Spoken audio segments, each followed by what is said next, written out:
The lane is a tunnel of hedged black and snow-white, a narrow throat between drifted banks where the wind combs powder off the hawthorn and flings it into faces kept low and dark. Boots probe for ruts under the crust. Breath ghosts. The patrol moves as if the cold could hear, as if the winter itself were listening. A step catches on something that doesn't give like brushwood, and the line slews. The point man goes to one knee, mittened palms coming away gray from a sleeve caked with rime. Under the snow, an American field jacket, the curve of a helmet rim, the stiff hinge of a jaw locked open to the freezing sky. Before first light, convoys will roll. Minutes now decide who meets them. Lieutenant Maeve Rourke crouches, shoulder seam whitening with blown flakes, and lifts the chin strap with 2 fingers so she can slide a hand into the frozen breast pocket. The cloth resists, then yields with a faint crackle. Out comes a folded slip, the corner fused with ice. She cups it in her glove and holds it under her scarfed mouth, breath thawing the edges. Ink has bled where a drop melted and refroze, letters fuzzed, but legible. It's a word that should be carried only from memory to mouth, and the answer that should be spoken only to a proper challenge. Tonight's password and countersign, right there in pencil loops that cut through the doctrine everyone recites, and few withstand at 3 in the morning. If it's real, every post is a door already ajar. If it's bait, their next move decides who bleeds. She doesn't say the words. She doesn't have to. Around her, the patrol reads her eyes. If this slip is genuine, every checkpoint in the sector has a hole you can drive a column through. If it's planted to test their nerves and draw them out, their fingers reaching into a steel trap. Rourke looks back down the lane, where the hedges narrow like a shutter toward a dim block of timber. Somewhere beyond, at a fork, they have a roadblock and an MP post, straining to look like a wall in a forest made of gaps. She folds the paper once more, careful, tucks it in the inside pocket of her parka instead of the one that froze shut on a dead man, and jerks her chin toward the RTO.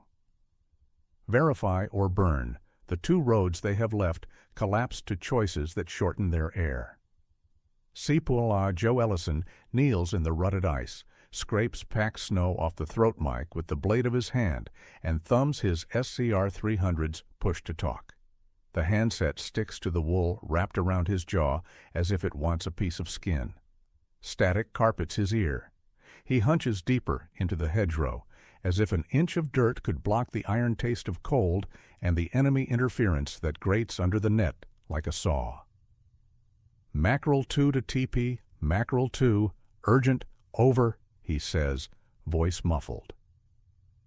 The battery needle, a miracle at noon, is a traitor in this hour. He swallows, thinks of the hand crank they didn't get at issue, the GN58 that exists like a rumor in supply, and repeats the call. Somewhere, a Morse note pecks through the carrier like a woodpecker in a buried tree, and behind it, a voice, distorted and layered with everyone else's need. Orders come back in fracturing slices. Hold your position, confirm roadblocks, wait for confirmation, move to verify, 2 headquarters, 2 doctrines, 1 radio wheezing. Rourke's glove touches his sleeve. The decision comes not from clarity, but from time turning a screw. They move, not up the lane but along the ditch parallel to it, where brush hides the shape of people and the snow dampens the noise of their boots to a sound like paper tearing far away.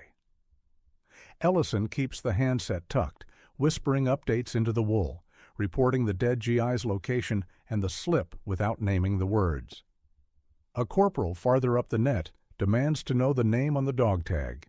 Rourke says later, eyes front, because the wind has shifted, and with it the quality of the night's silence. A low heartbeat comes through the fog, mechanical and patient, a cough when cold engine teasing its choke and finding it. Rourke flares her fingers for a halt and drops them to the deck, all angles down, the patrol flattening to the contour of the earth as if the plow had made hollows just for them. There's a roadblock ahead, just a dark shape squared off against white. Sandbags turned to loaves of frosted bread, a rope faintly visible where snow has outlined the grain. A red-lensed flashlight pulses with a jealous slowness. Click, blood-red coin punching into the fog. Click, gone again. The engine grows from rumor to presence, the hood of a Jeep pushing a wedge through the powder, its fenders ghosted with rime. The driver's helmet is pulled down, scarf sealing cheek to collar, goggles opaque with horror. He glides to the rope as if it's a habit, as if every morning in the world had started with this exact barrier and this exact exchange. When his mouth opens, he throws the first word on the paper in Rourke's pocket. The countersign comes back from the post without a stumble. The rope dips. The night just changed its shape. Rourke's throat tightens. She looks at her men, at their mouths, turning down in the same small calculation. If the slip is genuine and in circulation, the forest has turned into a hall of mirrors. If it's planted to test their nerves and draw them out, the first man who acts against it opens himself to friendly fire from behind the sandbags that just waved a stranger through. Ellison's pen scratches on his mapboard, his glove clumsy, his letters thick as worms in the cold, logging the time and the direction as if keeping a neat line could anchor anything to the ground. The Jeep doesn't gun its engine. It rolls, composed, whispers a gear, and disappears toward the fork, where a single wrong turn redirects more than a driver.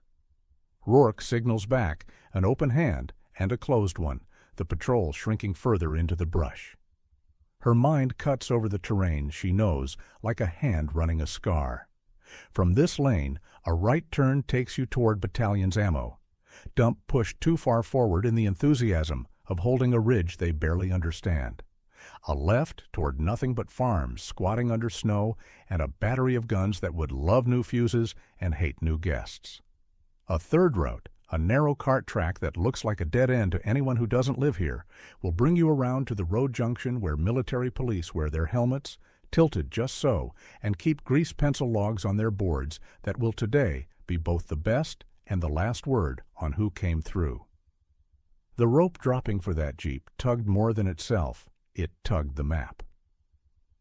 She wants to run, but doctrine in the cold is as much about discipline of time as of foot. Ellison's voice sticks to the net, trying to be short and factual as he reports the breach without naming it.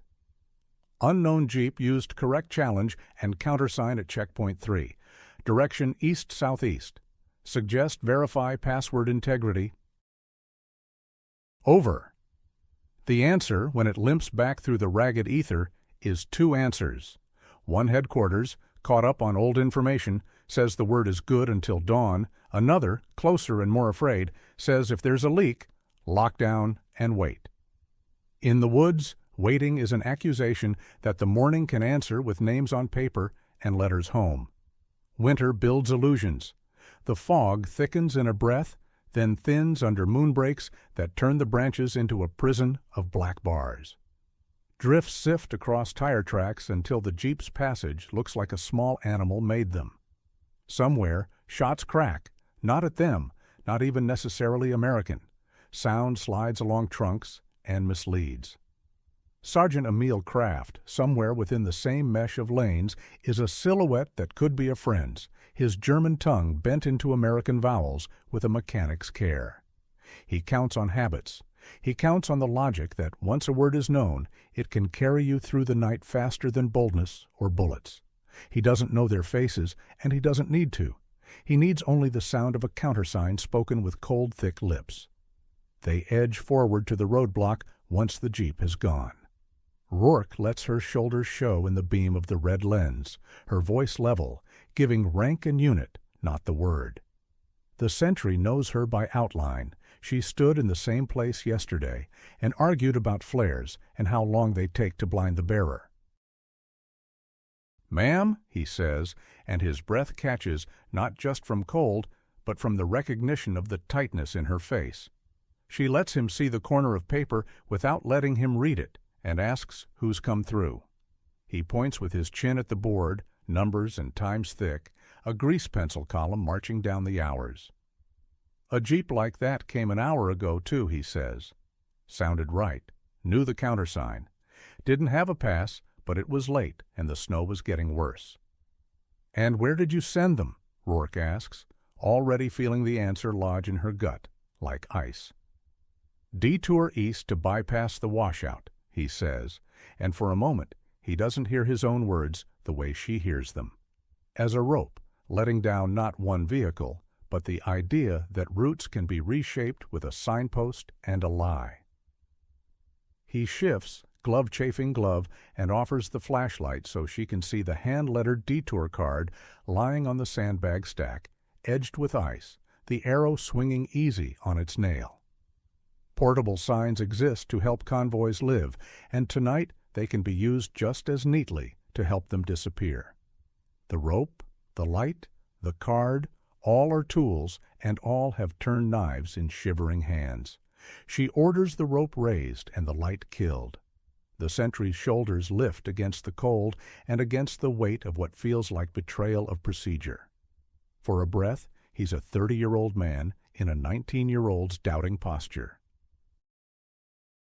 Rourke tells him the word may be compromised, that from this moment on his challenge is more than a formality. It's what stands between trucks of fuses and a map case in a foreign Jeep with an officer's calm face over a scarf. He nods too many times. Routine has been stripped from him. What's left is doctrine, and doctrine in the cold is something people survive by until they're too tired and the easy voice in the fog wins. Ellison toggles again, the net scratching like wool on wool.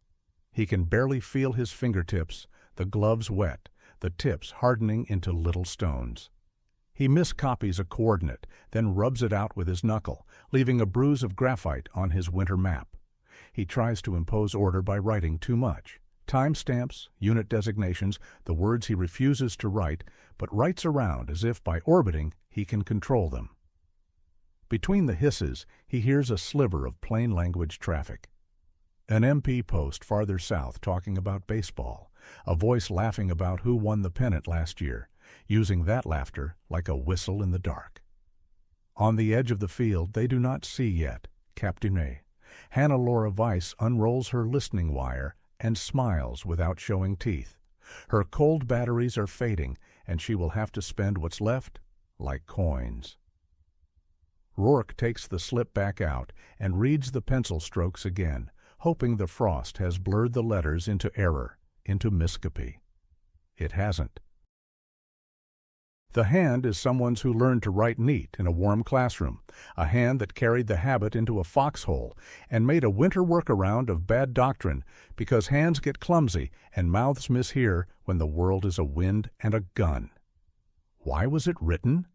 The answer is there in her bones. A hurried rotation, a runner who didn't trust his memory, a squad leader who thought he was helping and in the cold did the wrong right thing. The flaw is not one man. It is what night does to a line of posts expected to behave like machines. Behind them, the forest drinks a flare. Somewhere else, a hiss rises as magnesium peels off a stick and the trunks leap into shadow bars. In the red afterglow, their roadblock looks like a theater set, flats propped up in snow. Rourke wants to pull the thread of routine out of the entire sector and reknit it on her own terms. But her battalion sits across a ridge, holding a northern shoulder with overlapping fields of fire that make sense on a map and blur at 30 yards in fog. She tells the sentry to add a second layer on every challenge, unit-specific, trivia if he has to, something that forces a liar to show his learning curve. Baseball, he echoes uncertain. States' capitals, she says, hearing herself as if from a distance, and feels the ridiculousness and the necessity cling. On the lane, fresh tracks cross old ones. The Jeep's tires cut arcs that smudge toward the east. Rourke sends one pair of eyes down them, 2 men sliding into the hedgerow to watch where the detour sign points after someone swings it. Portable signs are a doctrine of movement and a doctrine of misdirection both. If German hands got the word, German hands can turn arrows. The difference between the right fork and the wrong one is measured in an entire regiment's ammunition going to where the enemy wants it. The patrol can't be everywhere. They can only be here and ready to be somewhere else without the time to get there. Ellison hears something else between the static.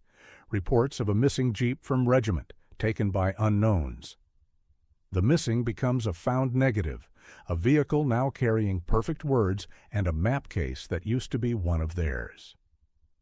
The map overlays our positions with grease pencil in the broad strokes.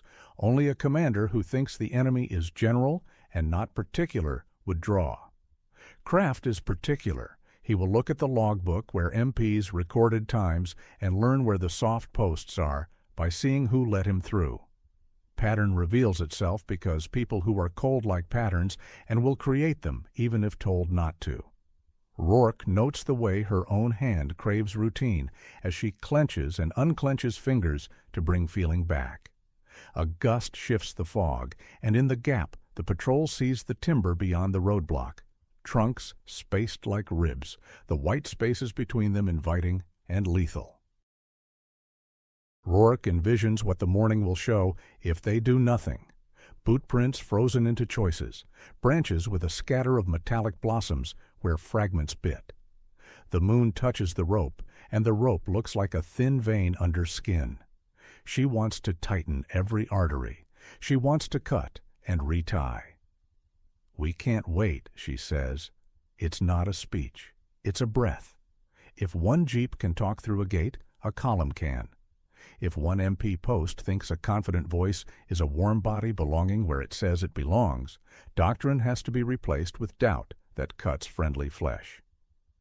She orders a sweep toward the intersection where the portable sign hangs, a pair left behind to stiffen this post and its tired Midwesterners into suspicious animals. She tells Ellison to keep trying for battalion, to push up a request for a purge that may or may not come through the noise. He nods, mouth cracking where the cold has split him, tasting copper. He calls, and the rough ether answers, then a voice he recognizes as the duty officer's filters in and out, like seeing a man behind blowing veils. In the minutes between a word going bad and a new one replacing it, the front is a revolving door spun by invisible hands. Weiss checks her watch by touch, counting battery life in heartbeats. Kraft glances at a holstered pistol he prefers not to use tonight, not because it's loud, but because the whole point of this game is that it shouldn't be needed. Rourke folds the slip as if it could cut her and tucks it where no other glove will find it. She steps off into the white with her patrol, the hedges closing like an eyelid behind them. Ahead, a distant engine coughs and smooths itself. Another jeep, or the same one, little difference.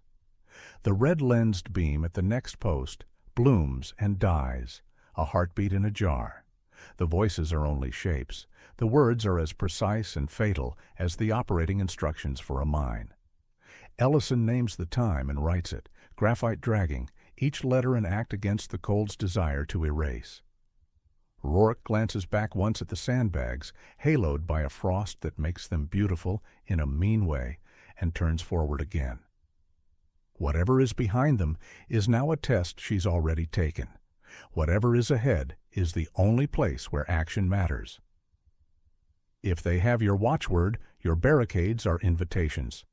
The enemy doesn't need to break through, just be welcomed.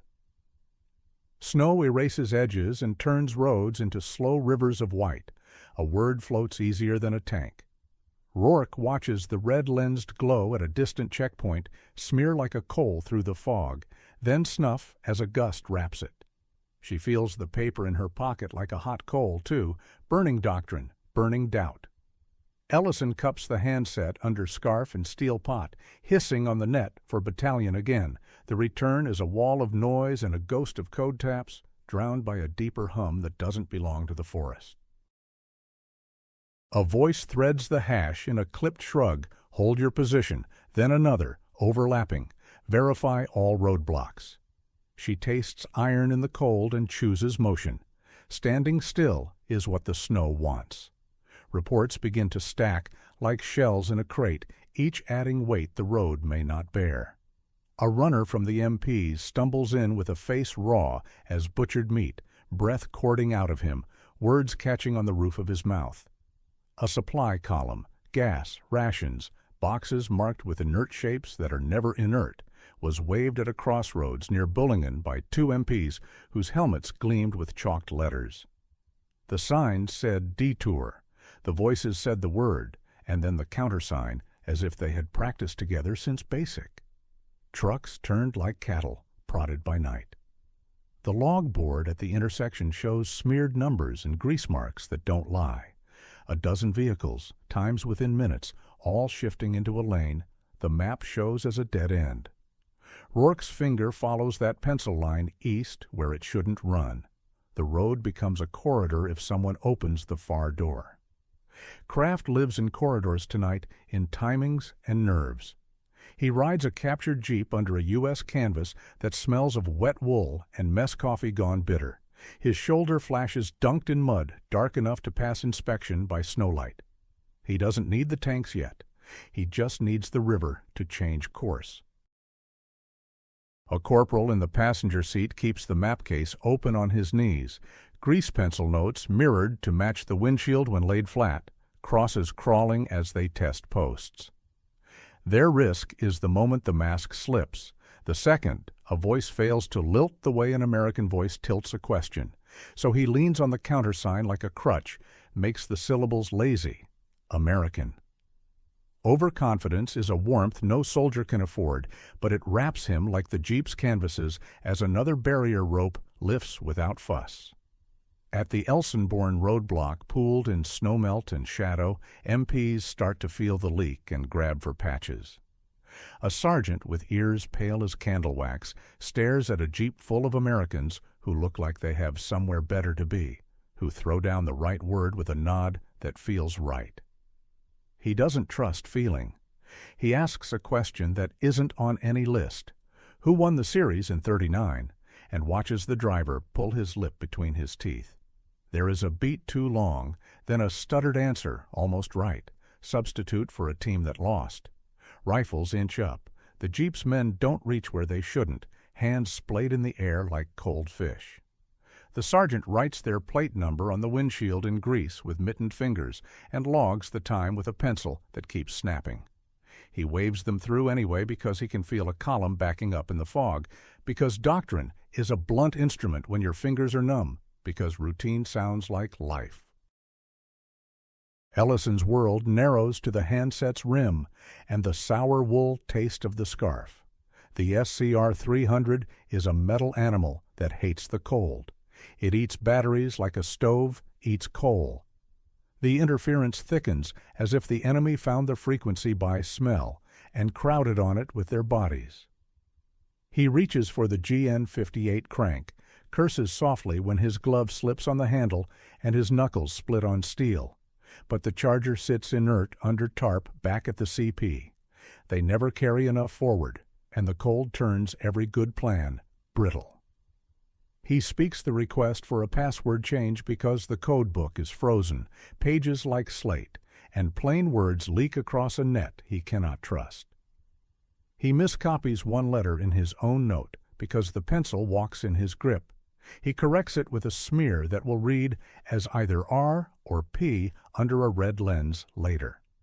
Battalion's decision comes not as a clean order, but a clot of them. Purge the password now. Change the countersign. Use the fallback. Verify with the unit-specific question we agreed.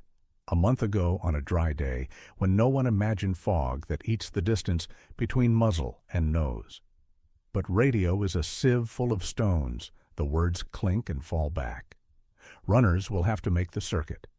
The adjutant pins the new word on slips under sleeves, 2 copies each. One to burn when received at the post, one to swap for a tangible token test under flare light if they must. Runners step off into a world that is only white and the whiff of cordite from a flank, their faces anonymous under scarves, their breath painting them to sharpshooters they cannot see. Hannelore Weiss crawls up a slope where she can taste the wind and the net at once. Her cells are down to their last teeth. She warms them like a mother warms a child, under armpits, inside coat, before jacking them back into the set to pull another thread of Allied traffic out of the general choke. Snippets of plain speech sting her because they should know better. Hold here. Word stays. Countersign, spruce.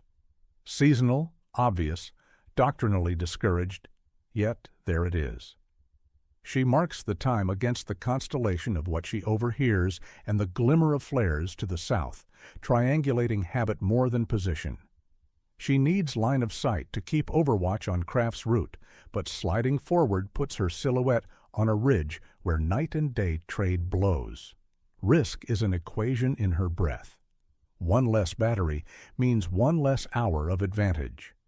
Rourke makes her own equations with fewer variables and colder hands. If the enemy has the word must be gone before the next jeep arrives. But if she changes it only here, she makes an island that no one else recognizes, and friendly drivers will crash on it. She presses Ellison. "Can you get battalion again? Can you hear anyone at all?" He shakes his head hard enough to rattle snow off his collar. She decides for her fragment of the sector what orders have failed to do cleanly across it. No one passes on words alone. She takes a canvas bag of broken chits, coins clipped in half, tokens made in a motor pool in a warmer month, and pairs one half to each post. A flare will light the test if words sound right, but faces feel wrong. It's a patch on a patch, but she's patching a boat that's already shipping water. The forest itself turns traitor. Fog pools in the cut lines between pines and sits there like smoke without fire, hiding movement while it amplifies it. A jeep emerges and then dissolves, a headlight hooded in tape like a monk's hood. Voices carry strange. A challenge tossed at 20 yards is heard as if whispered at 5. Sentries lean forward to hear and expose themselves. The fog takes the sound and hands it to anyone interested. Snow falls again in fat flakes that refract light, making every red lens into a halo, every gleam on a rifle into a taunt. Reaction distance shortens until a trigger pull is more reflex than thought. This is an environment where a countersign is not a word, but a breath in the wrong shape. At a junction marked by 2 trees bent like parentheses, Kraft's team meets an MP pair that looks like a photograph in a manual. The Americans' hands are GI's hands, rough and raw, not manicured actors, and their eyes squint with the night's pain. The chalk on their helmets is right. The signs they flip are right. They ask for the word, get it, give back the countersign, then add casually, almost bored, spell Massachusetts. A petty trap, clumsy maybe, but deadly if your tongue grew around other consonants. Kraft feels the long S in his teeth and sets it down carefully. His driver's mouth hitches at the 3rd syllable, but they carry it. The MPs laugh for a second too long, relief a softness that cracks their professionalism, and wave them down the right road for a wrong unit. The power of the known password multiplies with every sign turned and every rope lifted. They are shaping a riverbed with a twig. Ellison's pencil tears the page on the 3rd log entry of the hour. He has to start a new sheet, and his fingers don't obey the smaller muscles. He hears a conversation bleed onto his net that shouldn't be there. Someone in clear, angry at a checkpoint for detaining Americans with perfect accents but botched trivia. The words baseball, Brooklyn, and hellfire tangle. He transcribes as best he can. This tells him the word traveled farther than the ridge. The infection is systemic. The map on the hood accumulates pencil crosses that begin west and move east like a slow tide.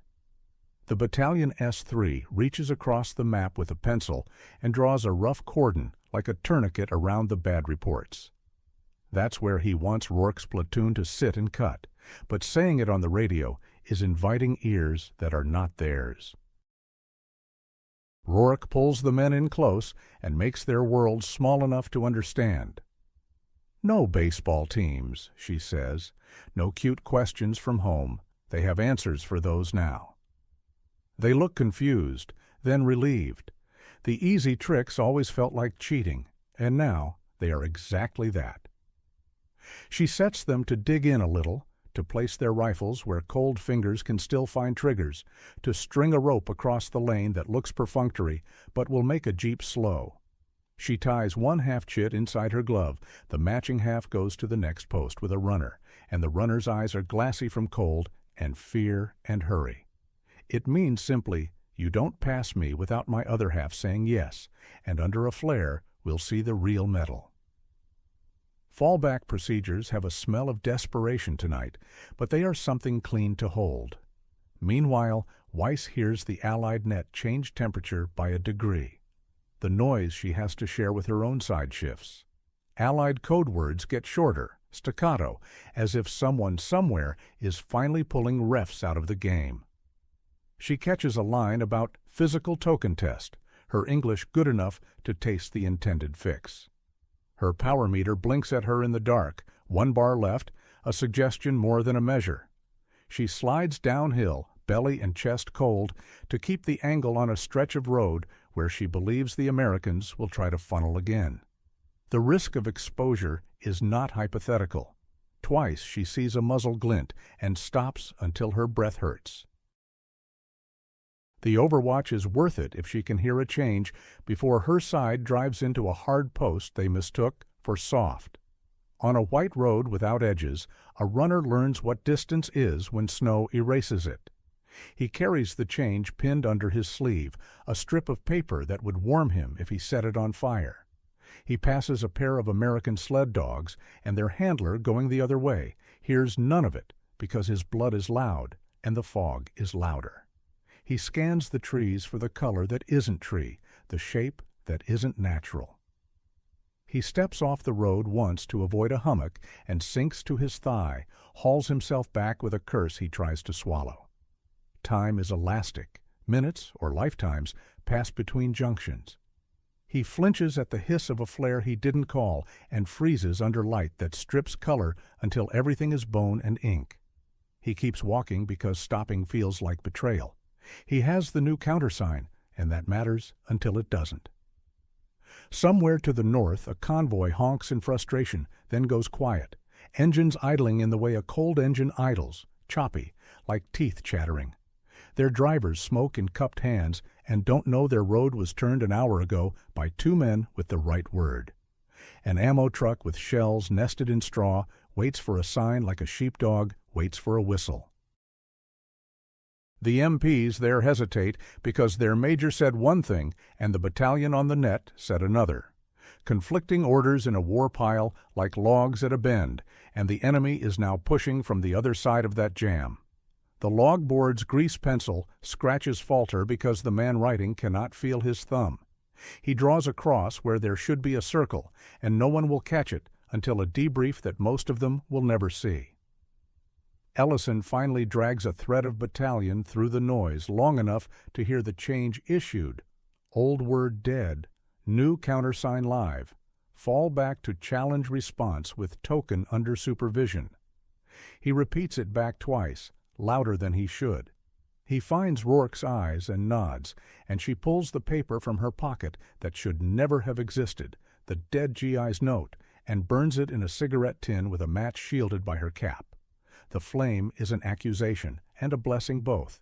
The ash goes into snow with a hiss. She doesn't let herself think about the runner who wrote it in the first place, who their habit made lazy or desperate, the winter workaround that no one questioned when there weren't enough hands to carry all the words. Kraft senses the change like a shift in wind.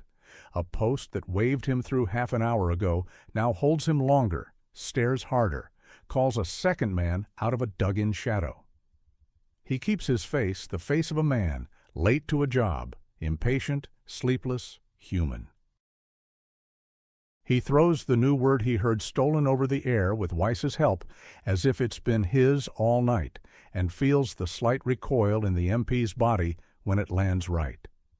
Then the man asks for something Kraft cannot fake from air, a token split coin. He gambles. "We've got our half at the last post," he says, and slides 2 inches forward as if motion will carry him. The rope across the lane snaps taut and bites the Jeep's bumper like a dog. The deception chain holds, but there's a strain in it now, and he knows it. Weiss whispers into her cold mic that the Americans are changing tests to physical objects, that accents and casual questions are no longer the gate. Her voice is a filament, one more whisper may burn it out. She gives Kraft one more intersection where the signs are still theirs to bend, points him at the softer woodlot checkpoint marked by shorter logs and a sentry known, by their captured map, to be Young. Her notes in grease pencil have margins of doubt creeping in. The meter flickers, and she chooses to switch off to save the last pour for when it will buy actual minutes. In doing so, she loses touch with the rest of the sector for a wedge of time in which everything important may happen. Rourke pulls her squad off the known lane and into the trees to set a checkpoint that looks improvised but is designed to stop something particular. She plants a detour sign that should not be there and angles it to catch the first light that breaks the fog. She walks the boot prints through, then steps out to brush some away with a branch, make the bait more convincing. The honey pot will feel like salvation to any driver trying to avoid the hung-up main road. She stations 2 men inside a hedge of whips, rifles resting on sandbags that wear a crust of ice like varnish. She tells them the timing, let them commit both wheels past the rope, then call challenge, then ask for the token under flare.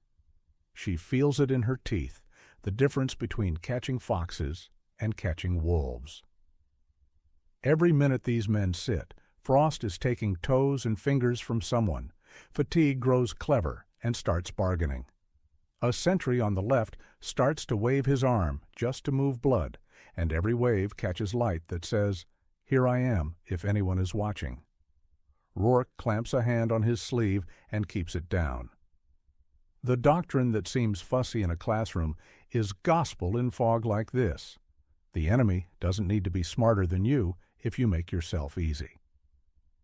She looks toward the runner's routes and sees nothing but the possibility of footprints freezing stiff. If the countersign lives in a dozen throats and no more, then it's still a precious, perishable thing. On the hood map under a web of lanterns and arms, the battalion staff watches pencil crosses migrate east with a grimness that has no drama left in it. They make a decision they should have made an hour ago. No convoys move without an MP escort physically known by face to the dispatching officer. No signs allowed at the four-way unless placed by that escort. No exceptions. The net cannot carry that cleanly, but the runners can carry one word that means it: embargo. It will slow everything, including the work of defense, but speed has been weaponized against them. They accept the cost because the other cost is columns sliding like silver into someone else's pocket. The Jeep that comes next to Rourke's false detour sign is workmanlike. Its silhouette is right, its helmet shadows are right, the driver's face is a smear of human under a brim drawn low. It hesitates exactly as a man does who has lost his landmarks in fog and wants a sign to absolve him of thought. The rope across the lane lifts with a nod from the checkpoint that is not real. Their red lens glows a fraction too long, and maybe that is what gives the game away later. But for now, the Jeep rolls as if this world still obeys normal rules. Rourke feels the squad draw breath in a single cold inhalation, guns angled, boots quiet in the snow, as if the snow asked for silence and got it. A hiss like rain in a stovepipe tells her someone upstream popped a flare. This is it, she thinks. And as the lead tire touches the white beyond the rope, the driver leans out and throws the old countersign with a confidence that fills the lane, the dead word lifted from a dead pocket and spoken like a key that has opened too many locks already. Night folds into a tighter dark when the squall closes.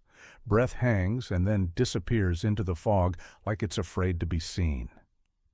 Rourke tastes metal in the cold, hears her boots creak in the kind of snow that swallows sound, and knows that every yard to the next roadblock is time the infiltrators can spend polishing their lie. She's memorized the paper they found and burned it in a match cup, but the words won't burn out of her head. They'll be used like skeleton keys until someone slams the locks or the hinges rip off in their hands. On the battalion net, Ellison coaxes a bare whisper from the SCR 300, his mittens clumsy, thumb numb, and clamped to the transmit switch that wants to spring back and stay silent.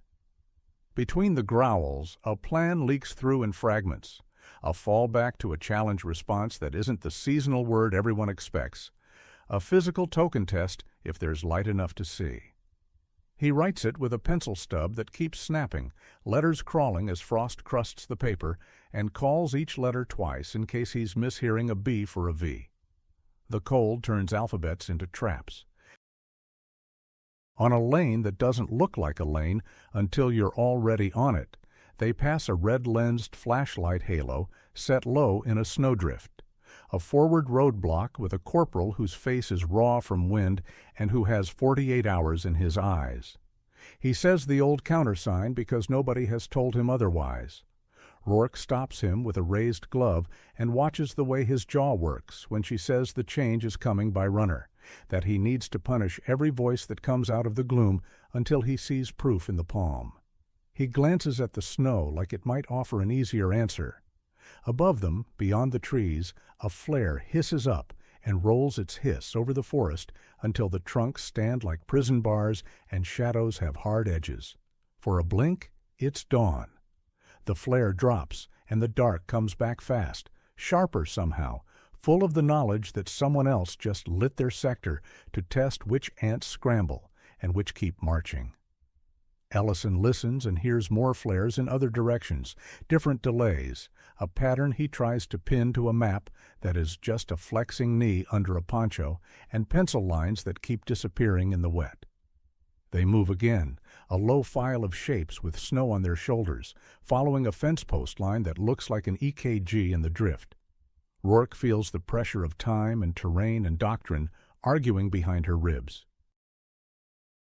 She can cut across a field and save 100 yards or stay to the hedges and keep surprise. Her breath fogs, and she thinks about overconfidence as a German vice and speed as an American one, and how tonight those are the same warm hazard. She stays with the hedge. The field is an honest proposition to someone waiting with a machine gun. Back in her palm from a trouser pocket, a coin none of them carry until tonight, a small checkered token drawn with grease pencil, a replacement for a password that's going to die in the next hour if they can kill it. Battalion called it a pocket test. Look at the squares, feel the notches cut into the edge, hold it up under a flare. She knows it's crude and late and better than what's bleeding them now. She counts how many she has and how many posts there are, and knows the math is wrong. Some men will be asked to trust a voice. A jeep comes on soft tires, curtains rolled down, snow beating at the seams. A U.S. helmet shadow inside, nodding like this, is a good night for a drive. The voice that floats out is lazy with certainty. The old challenge, the countersign delivered without a catch. And then the driver sticks his head out to ask if there's a detour toward a battery road named like a dead general. Rourke doesn't step into his headlights yet. She counts the heartbeat between his question and her silence and watches for the flinch of someone who expects obedience and has gotten it all night. She signals lukewarm compliance, a small wave back behind her waist, a lie assembled from cold and urgency. Detour left at the next junction. Follow the green rope. MPs redirected everything. Bridge out. The driver grins with just his teeth, and something in the rear canvas whoops softly with the weight of a second man shifting. A white-gloved hand sticks out with a map board. The board bears U.S. grid overlays traced with a sure hand. Pencil crosses migrating along a route that shouldn't be known to any stranger. Each cross drawn heavier as if to nail the nail. Ellison takes the number chalked in grease on the windshield, whispers it twice into the handset, then hears it echo back from somewhere it doesn't belong, down a line that's supposed to be theirs. Capt. Weiss sits somewhere with headphones pinching her ears and hears Ellison as clearly as he hears her heaviness, and the pack on her set is a wick burning down under her coat. She knows now where the next checkpost lies and how many minutes it takes a jeep to land there under the false rope. Her pencil doesn't pause even when the cold bites through to her ring finger. The jeep goes, and the squad melts to the ditch, and Rourke counts off the paces to a spot she's chosen an hour ago in a different plan that keeps reinventing itself under pressure. She plants the sham detour sign where it leans into the wind like a person, drives the stake down until it hits frozen ground and vibrates like a tuning fork in her bones. Behind the bend underbrush net, her men sight down lanes that are not quite roads, and the muzzle discipline drilled in Louisiana fights the glove-swollen fingers of the Ardennes. The only warmth left is in the trigger guards they can't feel. The runner from battalion appears out of the fog like he hatched there, cheeks white, eyes red, his hand inside his sleeve where the password change has been pinned to meat because paper too close to the air becomes ice. He tries to speak, coughs, and hands over the envelope instead.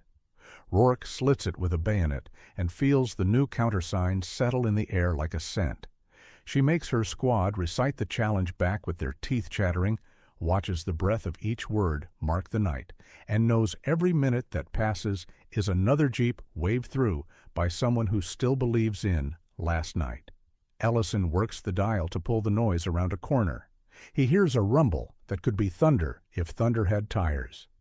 There's an armor note in it, a thicker throat than a jeep, something you feel in your boots instead of your ears, and that means the enemy is done asking for directions and is now delivering themselves to a lane they think is open.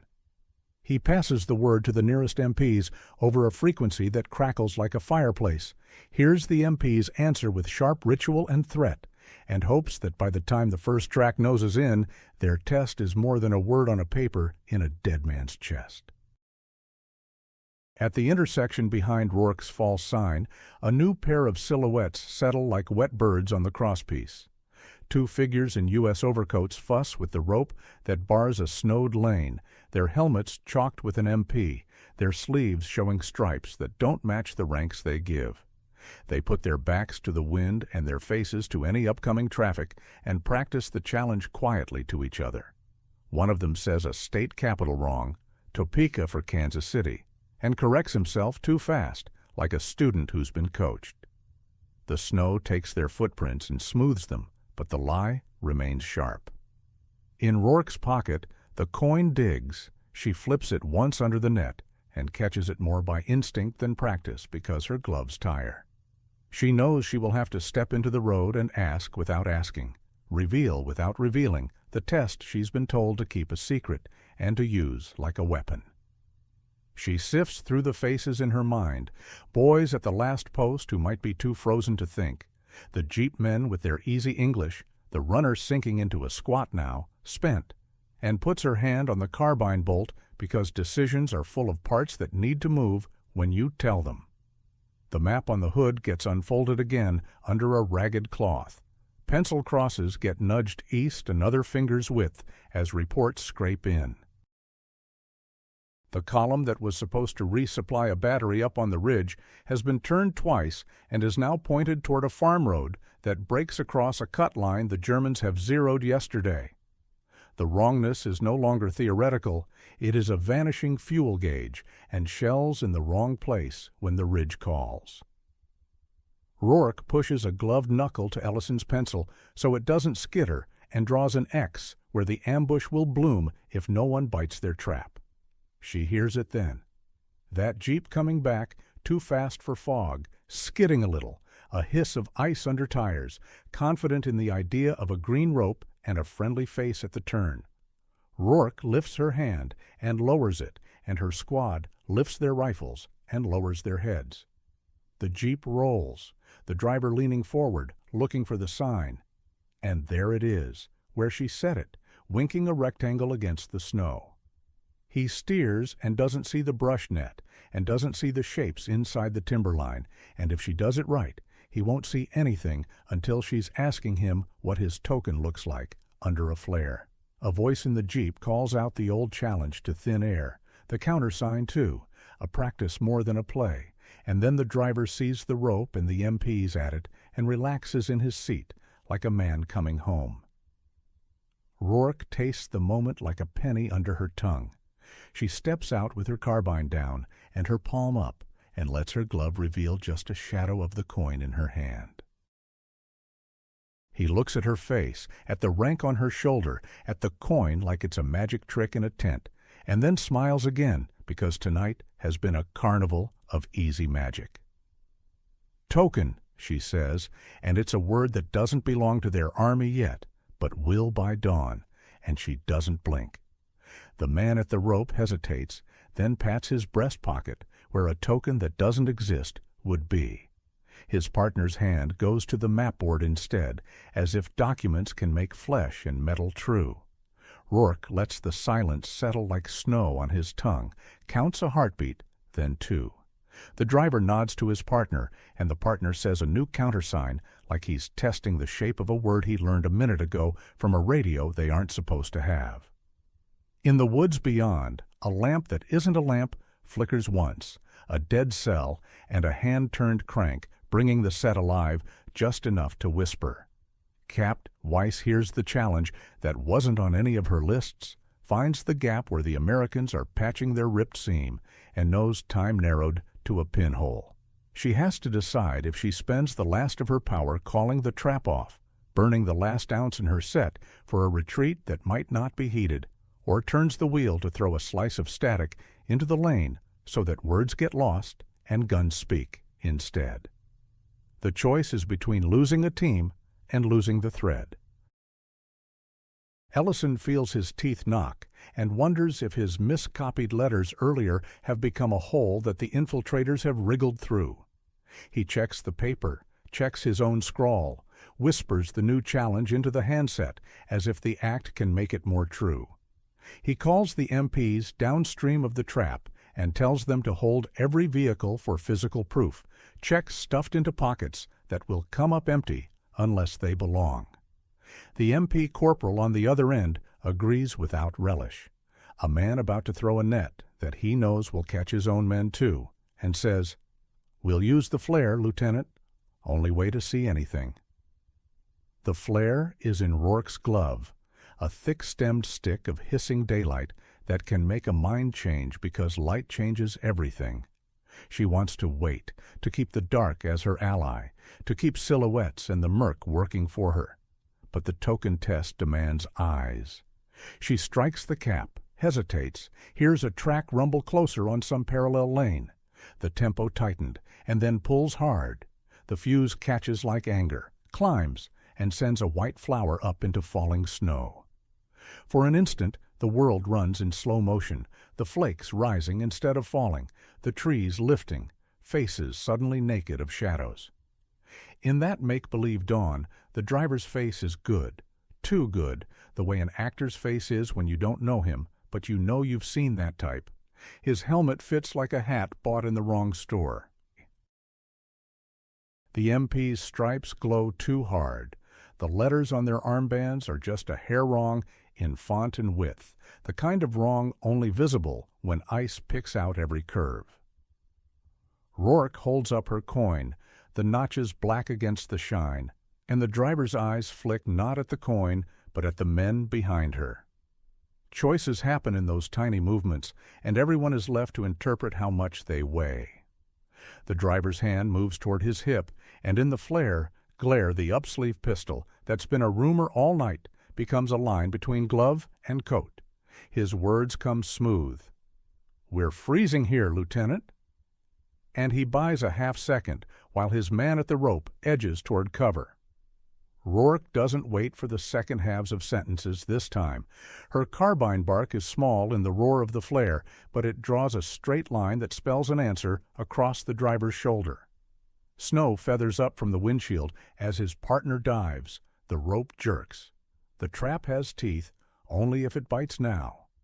From the trees to the left, heavy snow shakes off branches with the concussion of something bigger than a rifle. The first time the half-track speaks, you feel it in your heel bones. Its nose angles into the junction on a route corrected by the first Jeep's report.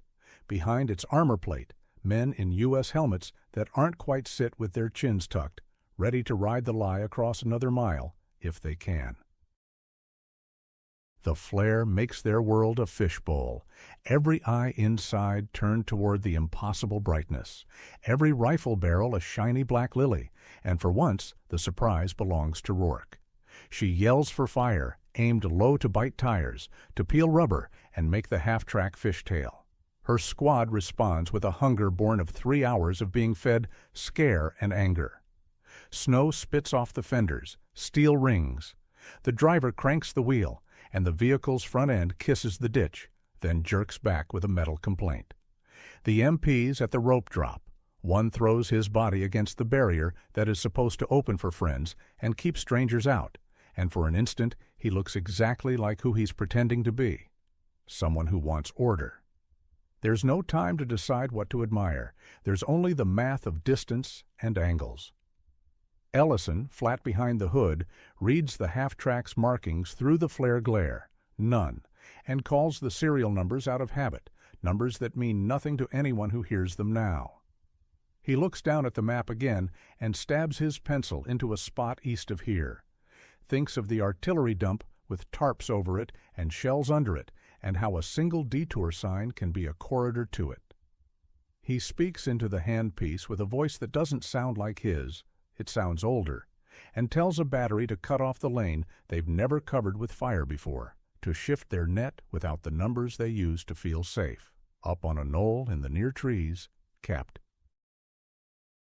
Weiss counts 6 rifles in the ambush and 1 carbine still slung, runs quickly through the sums of who dies if she transmits, and who dies if she doesn't.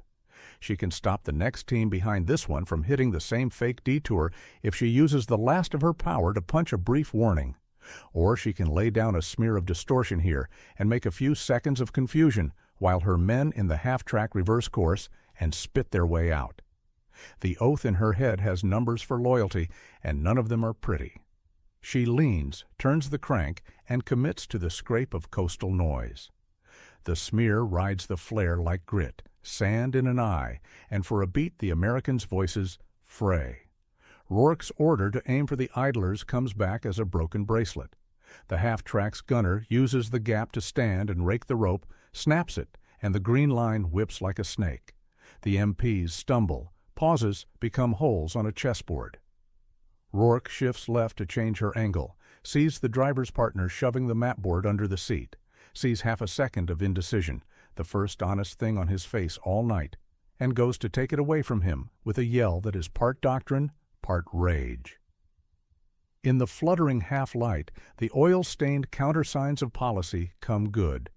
She switches to the challenge, that's the fallback, the one that was not seasonal and not a color and not a state, the one Ellison scraped off the net like a scrap from a burned letter. "What's Kansas?" someone shouts, meaning the question, meaning the pivot into a habit invented a mile back, and the partner who said Topeka earlier blinks and says Kansas City, which is right for a team that doesn't exist, and the moment falls like a pane of ice. It's the smallness of the tell that finally makes the big thing break. Her men anchor their rifles and fire where the track meets road. Rubber shreds, a band jumps and slips, the nose swings and coughs steam, and the half-track's world staggers. The driver tries to muscle it through, snow hissing up in sheets. A round snaps past Rourke's ear so close she feels the heat like a slap with wet cloth. She tastes cordite and cold, hears Ellison somewhere pressing his hand into his coat where the radio pack warms skin and steals heat he can't afford, and thinks about how nothing in any manual tells you how to count truth under a flare. 2 of the infiltrators jump and run into the woods where the paths branch like choices underfoot. Boot prints like inverted shadows stitch the snow, and Rourke splits her squad with a gesture she hates because it divides her sight. She sends Ellison and 2 men after the pair who are light on their feet and light on gear. Men who won't have time to peel off their coats before dawn makes them pale flags. She keeps her last 4 anchored at the junction with the vehicle that can still move if panic tightens its cables. The runner, who has said nothing and probably saved his voice for another night, leans against a tree and sinks down until the bark prints lines on his cheek. The cold smear ebbs, and over it you can hear the discipline in Capt. Weiss's whisper as she tells the next team behind this one to avoid the rope, avoid the flare, avoid the woman who holds light like a blade. Her pack stutters and the set inhales silence. She climbs a stump to raise her wire, exposes herself to a lane where an American might look up and see a silhouette that doesn't fit any of his company and decide to put a bullet through it. She weighs that too and stays on the stump, because if she doesn't, the spill of this small lost fight will soak into ground she is supposed to keep dry. The half-track coughs again, reverse gear hunting, and Rourke slides into the open enough to bring her carbine to bear on its driver. He is under his helmet, under his deceit, and under the new day that is about to make deceit harder. She wants him alive because it is answers she is hunting as much as bodies. She calls to him above the hiss, gives him a way out with his hands high and his face bare, and watches his eyes decide that his utility is over and his story ends better if he makes a run into the trees and vanishes into fog. He dumps the clutch instead, and the front end rises and drops like a head refusing a question. Ellison, in the trees, follows the left tangent and then the right, because the men ahead of him split where the trunk split. He thinks of the final image on Battalion's last map, a fork where the wrong choice is a mouth that eats a regiment, and keeps his feet on a path that's narrower and therefore likely less traveled. He has his handset tucked into his armpit, a cable snagging on a branch every 2 steps, and the man behind him is breathing too loud. He thinks about the baseball questions again, and about how his father never cared for the sport, and how he is trying to deploy ignorance as a weapon. Snow falls into his mouth, and he swallows it because swallowing is quieter than spitting. Out on the road, the men who tried to be the wrong kind of right lie, breathing steam into the night, their wrists cuffed with their own rope now. One of them keeps his dignity until Rourke pulls the helmet off and the hairstyle is an ocean instead of a river. Under the helmet, under the band, under the chalk, he's just a young man with ears gone white from cold and eyes trying to decide which language will buy him a better tomorrow. Rourke asks him softly why the paper existed at all, why the password was on a dead man. And he gives her a look that says he knows she knows. The answer starts with Americans trying to keep their feet moving in a calendar that is eating days too quickly. Behind his eyes, she sees it as her own. Someone wrote it because someone had to keep moving and believed the world could be carried in a pocket. An exhausted runner with the right intentions and the wrong weather wrote a convenience that turned into a corridor. The infiltrator smiles when she doesn't ask again. His satisfaction is that their habits have made his work easier than his uniform. Rourke salts that smile with a fact. "We're changing it," she says, meaning more than a word, meaning the authority to invent a painful new way to stop strangers that will catch friends too. He shrugs and glances toward the same woods where Ellison has vanished. Their game has become 2 lines running away from each other, and the same point. Weiss drops from the stump when a round takes the bark off beside her ear. She sprawls, rolls, comes up with her set rolling too, the headphones a strangling necklace. Her breath comes in sharp pulls that fog the mesh over her mouth.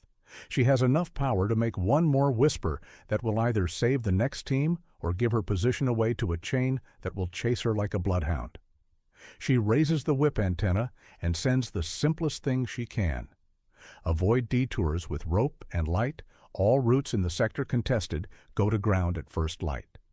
The words roll through the trees like a warning that sounds like caution to one ear and like surrender to another. In the gray that isn't dawn yet, but isn't night anymore, the snow scene freezes, men locked in place by that half-minute shift where sight comes back in layers. Details appear, frayed rope fiber, the shape of a tear in a glove, the small notch in Rourke's coin, and each detail is a choice. She has to decide whether to drag the half-track into the ditch with ropes and men and time she doesn't have, or to leave it clotted across the lane like a blood clot that will stop more than the enemy.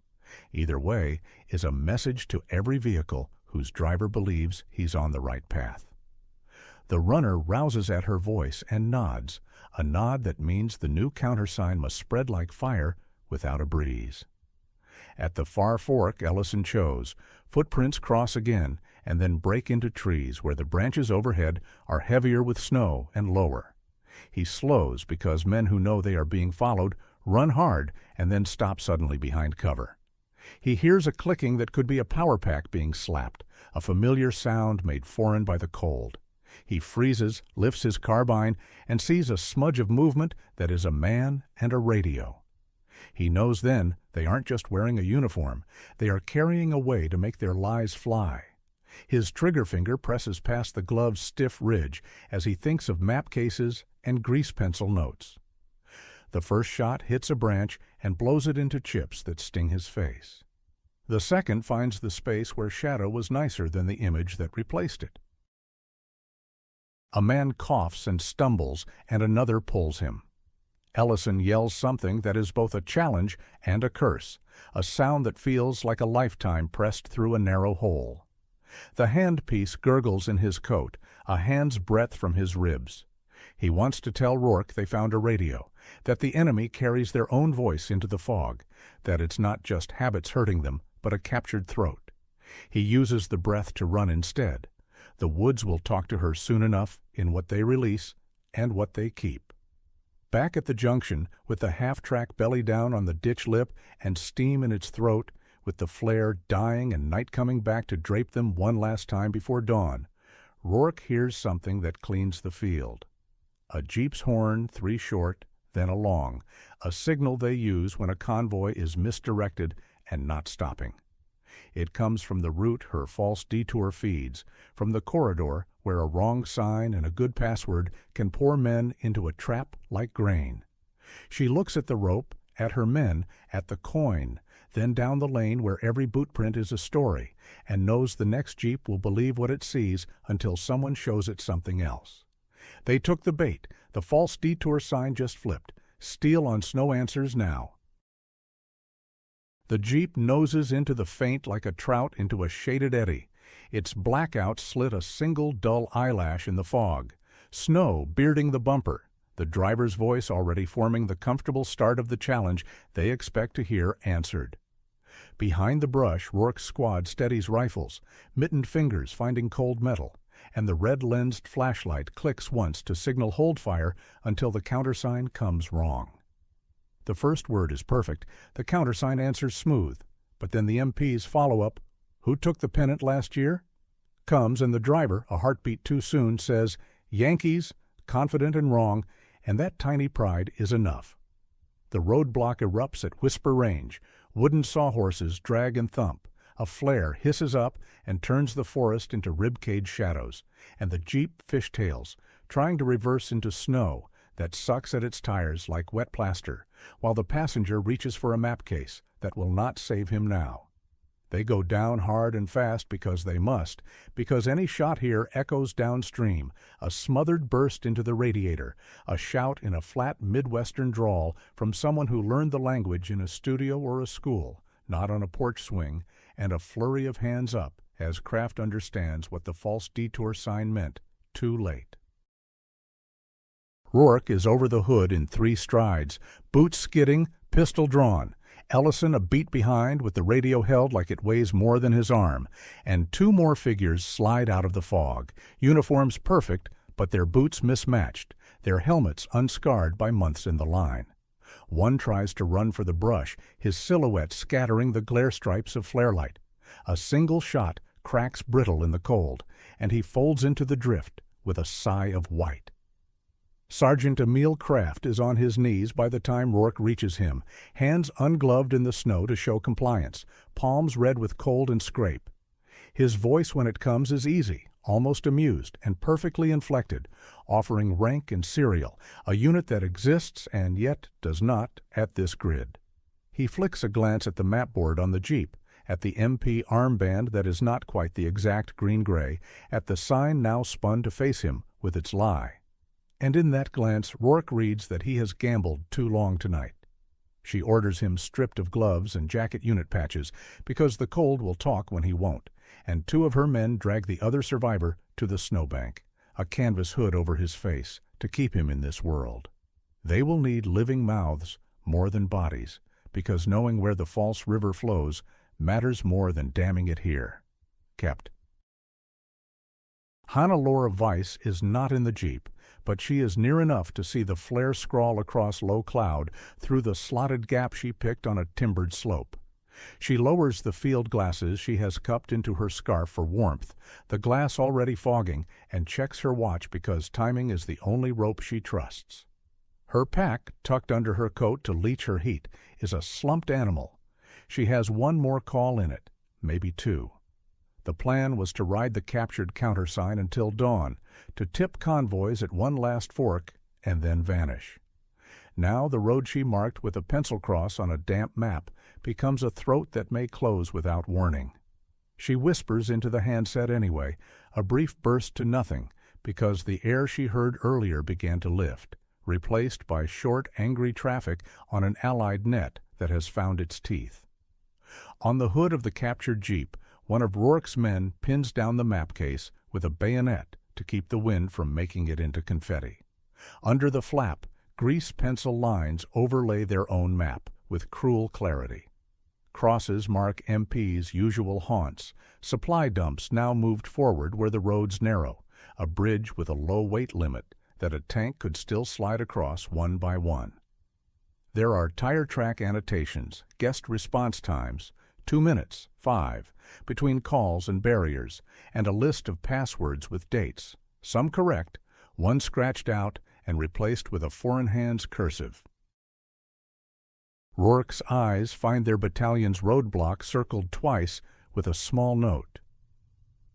Asks baseball, and she feels a flush of embarrassed fury that the habit they pulled from their pocket to save them also made them visible prey.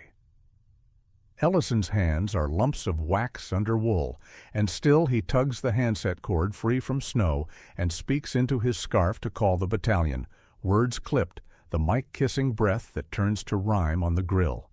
He announces 2 detainees, 1 KIA, a map case with overlays, and that their false detour snared at least part of the team. He asks for the purge word to be confirmed again, this time slowly, letter by letter, because in the last hour there have been almost words that sounded right until you wrote them down, and he will not be the one to smear the alphabet with frost and panic. The net answers in a new voice, wider chest, older, calling himself a staff major from a regiment up the ridge. But the call signs he uses are yesterday's, and Rourke slices her hand across her neck to cut transmission. The voice insists, then clicks off, and for a moment all they hear is their own breath and a far engine muffled into the fog. They move the roadblock up the lane and back in a single, practiced dance, leaving the false detour sign in place on the far side where it will still do its work. 2 men drag sawhorses by their rope handles, another rakes fresh snow with a branch to blur footmarks, and Rourke positions her squad so that anyone coming through the gap will think they have stumbled onto a careless shift change. They use the captured Jeep like bait, hood up, steam ghosting, an MP helmet crooked on its windshield as if someone set it and forgot it. The MPs are 300 yards behind at the main junction, a lantern turned down to embers, a log chain across the road that could be raised in a heartbeat. If more infiltrators bite, they'll have to commit close to reveal themselves, and the gap between the first step and the countersign will be a trap as tight as a jaw. Weiss keeps low and moves. The last bar of pack might be wasted in a call lost to interference, and her eyes are better than any handset now. She watches the road with a hunter's patience. The fog lifts and settles, little breaths of wind playing the tree line like strings. And in those patches she sees shapes shifting. A runner bent under a satchel, the hunched silhouette of a Bren carrier far off that should not be here, and once a pair of MPs whose stride is more cautious than bored. She lets a glove fall on purpose where the snow will preserve it and marks a tree with a fingernail scratch because she plans to return by a different line and will need her own breadcrumb. Her world has narrowed to time, noise, and the mathematics of fear. If the Americans change their watchword now, how many posts will still shout the old one into the dawn? The captured man who is not Kraft breathes fast in the hood, each exhale a slight tremor in the fabric. When they pull it off, he blinks under flare-bright eyes and a face pinched raw by cold. He gives Chicago as a home, which might be true, and Red Sox when asked a winter's year when the Red Sox did not have that comfort, which is not. He does not answer the thing Rourke wants. How many more of them? Where the signs stand? Which road has the trap they haven't found? Kraft beside him answers only once, in German to Weiss, though Weiss is not here, and it is only an old habit. Whiter so white a skeet, and Rourke, who heard enough in another life to know the cadence of pressing on, files it under the truth. Somewhere that means a bigger push is counting on little misdirections like this to line up a corridor like teeth in a key. Ellison gets battalion on a clearer frequency when the noise hiccups, like a cough. The answer is clipped and real, the colonel's voice they know from briefings, and he says the word has changed, and to listen, really listen, because they will back it with a unit legend no outsider would know. He gives 2 syllables, clipped and seasonal but not obvious, and then, instead of the countersign, a call for each post to display a physical token under a flare. Right glove off, thumb to teeth, then left hand in pocket before answering. To force a pause, a pattern that muscle memory in an American carries and a mimic does not. It is clumsy and awkward under frosting mitts and will cost seconds where seconds cost blood, but it will shake the tree and drop what is not nailed on. Runners are already out with the same in paper, the colonel says, though he does not say whether they will all make it. At an intersection behind them, MPs chalk new notes in grease pencil on the windshield of a 3/4 tonner. They stop.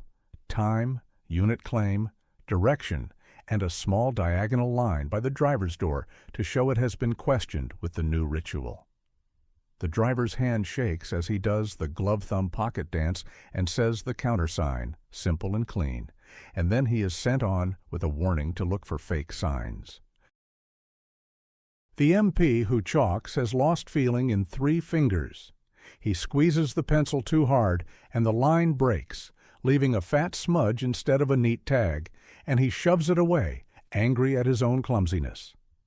They know now that someone, or several someones, knows their lunchtime talk topics, their little traps, and the only thing that will save them is a return to doctrine with no shortcuts left. Kraft's confidence fractures when he recognizes the physical token procedure for what it is, a reset that renders his carefully memorized words dull and harmless, and he recalculates in the small chalkboard behind his eyes. He swallows the urge to try a last bluff, to lean into accent and knowledge and hope fatigue opens a door, and instead goes quiet, because quiet can sometimes pull a guard's curiosity into conversation, and conversation into opportunity.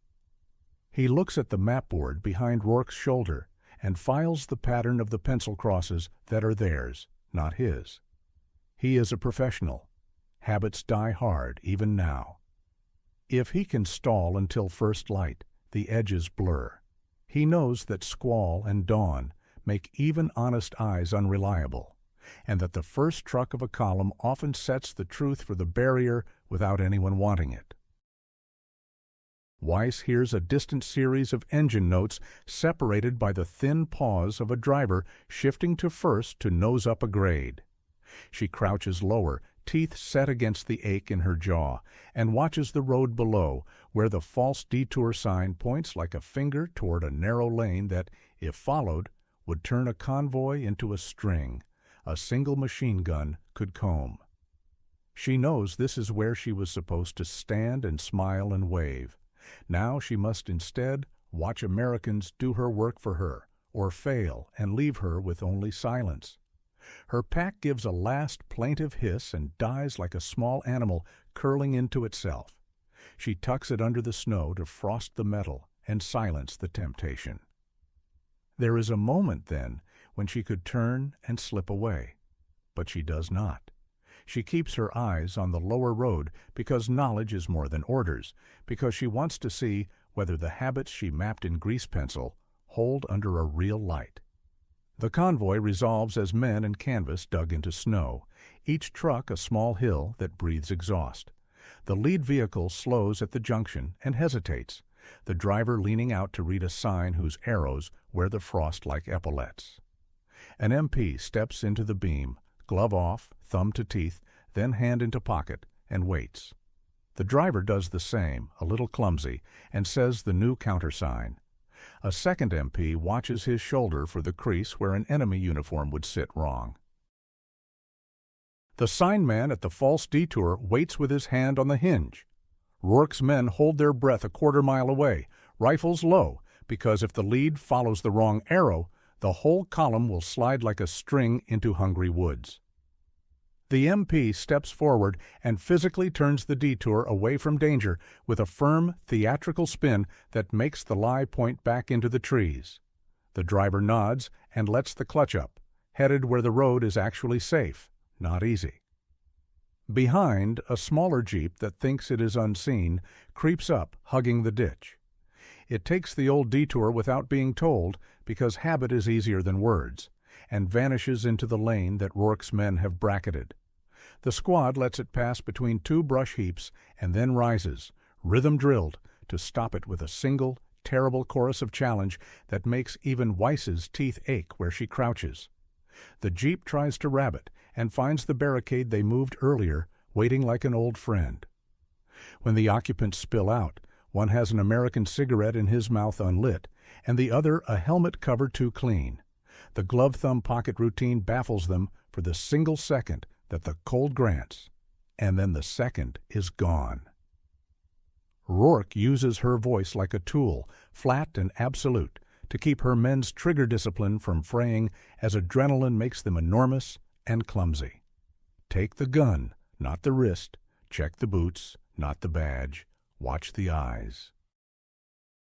She keeps one eye on the tree line because Hannelore Weiss could be any shadow among those ribs of black and white, and because the map in the jeep says there is another sign 40 meters ahead that they have not yet bent back. She thinks, for a moment, of the dead private whose pocket gave them tonight's mess. Somewhere, someone thought writing it